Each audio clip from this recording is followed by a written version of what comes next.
Assalamualaikum warahmatullahi wabarakatuh. Apa khabar bani dan banat? Menharap kamu semua sihat insya-Allah. Pada pelajaran kali ini, Muallim akan buat ulang kaji tajuk-tajuk yang telah diajar sebelum ni, iaitu pelajaran 1. Pelajaran 1, unit 1. Tujuan agama Islam diturunkan. Islam adalah cara hidup yang telah diwahyukan oleh Allah kepada Rasulullah sallallahu alaihi wasallam. Islam merupakan cara hidup yang paling sempurna. Apakah tujuan agama Islam diturunkan? Ada 5 sebab atau tujuan agama Islam diturunkan. Saya akan terangkan. Yang pertama, Islam sebagai rahmat daripada Allah Subhanahu Wa Taala. Yang kedua, Islam untuk menunjukkan kelemahan manusia. Yang ketiga, untuk memansuhkan agama samawi terdahulu. Yang keempat, untuk membetulkan dan melengkapkan agama samawi terdahulu. Yang kelima, untuk kemaslahatan manusia. Muallim akan huraikan satu persatu. Unit 2, Islam sebagai rahmat daripada Allah Subhanahu Wa Taala. Manusia mempunyai kelebihan berbanding dengan makhluk yang lain. Manusia dikurniakan akal untuk mentadbir alam ini. Dengan akal sahaja manusia tidak mampu untuk mentadbir alam ini. Manusia perlukan panduan agama untuk mentadbir alam ini. Orang yang paling layak mentadbir alam ini ialah orang yang paling memahami ajaran Islam dan bertakwa. Islam adalah tanda kasih sayang dan rahmat Allah terhadap makhluknya. Islam mengatur kehidupan manusia dari segi aspek harta benda. Contohnya, pembahagian harta pusaka. Yang kedua, jasmani.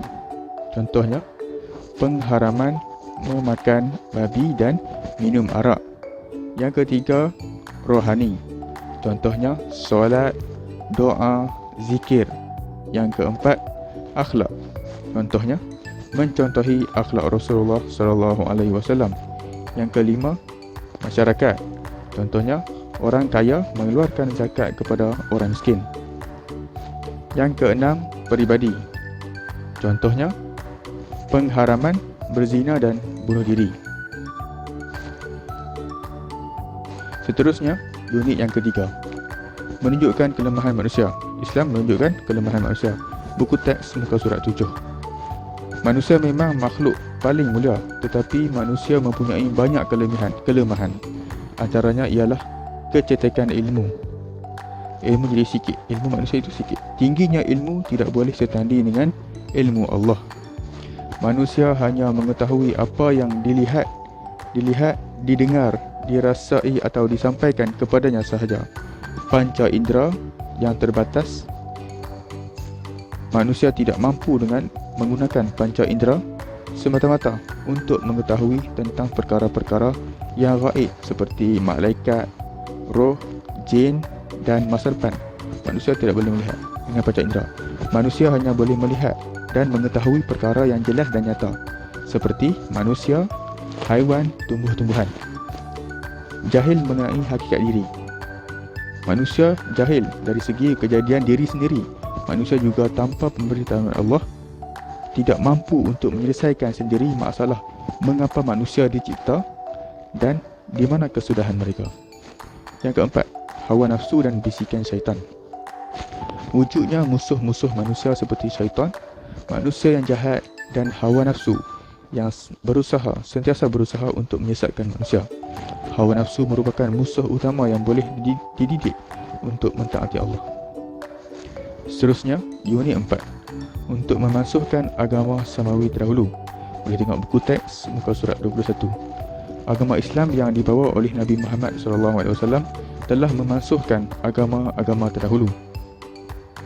Ini menunjukkan bahawa agama-agama terdahulu tidak boleh diamalkan lagi. Maksud agama samawi ialah agama yang diturunkan oleh Allah kepada nabi-nabi. Agama samawi telah diseleweng, telah diubah oleh umat Nabi yang terdahulu. Contoh agama samawi ialah Kristian dan Yahudi. Contoh agama samawi. Agama Yahudi ialah agama yang telah diubah oleh kaum Yahuza ataupun Yahudi. Mereka menukar agama Nabi Musa iaitu Islam menjadi agama mereka sendiri iaitu agama Yahudi. Agama Kristian atau Nasrani ialah agama yang telah diubah oleh kaum Nabi Isa. Mereka menukar agama Nabi Isa iaitu Islam menjadi agama Kristian atau Nasrani. Seterusnya, unit 5. Tujuan Islam ialah untuk membetulkan dan melengkapkan agama samawi terdahulu. Boleh tengok buku teks muka surat 16. Islam yang dibawa oleh Nabi-Nabi. Prinsipnya, semua Rasul-Rasul dan Nabi-Nabi mengajak manusia menyembah Allah Subhanahu Wa Taala dan menjauhi Tauhid. Tauhid ialah perkara-perkara yang melampaui batas Allah Subhanahu Wa Taala. Contohnya, menyembah berhala, menyembah manusia, menyembah matahari dan lain-lain. Itu adalah perbuatan tauhid. Allah SWT telah menurunkan Nabi Muhammad untuk membetulkan agama-agama yang dahulu yang telah diseleweng. Perbezaan antara syariat dan ajaran Nabi Muhammad SAW dengan Nabi-Nabi yang lain adalah dalam 3 perkara. Ini syariat yang berbeza. Yang pertama, Nabi-Nabi lain diutuskan kepada sesuatu kaum yang khas untuk masa yang terhad. Nabi Muhammad SAW diutuskan kepada seluruh alam hingga hari akhirat. Yang kedua, pengajaran Rasul-Rasul yang terdahulu telah terpesong seluruhnya atau tiada lagi terpelihara dalam bentuk asalnya walaupun agama-agama itu masih ada di dunia. Contohnya, kitab Taurat dan kitab Injil. Yang ketiga, agama Islam yang dibawa oleh Nabi-Nabi dan Rasul terdahulu belum sempurna, tetapi Islam yang dibawa oleh Rasulullah SAW adalah sempurna. Seterusnya, unit 6. Untuk kemaslahatan manusia. Boleh tengok buku teks muka surat 12. Islam diturunkan untuk kemaslahatan, iaitu kebaikan dan kepentingan manusia. Islam mencegah punca-punca yang akan membawa kepada kemudaratan kepada manusia. Islam memelihara 5 keutamaan,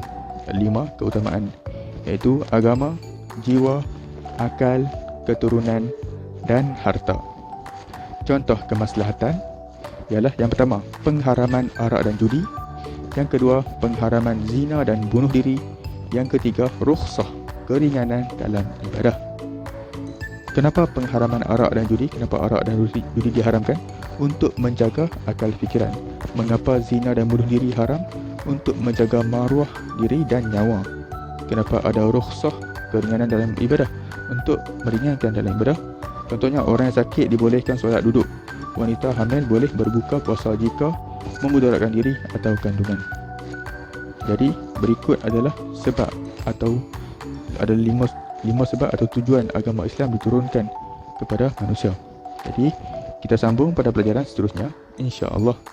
Assalamualaikum warahmatullahi wabarakatuh.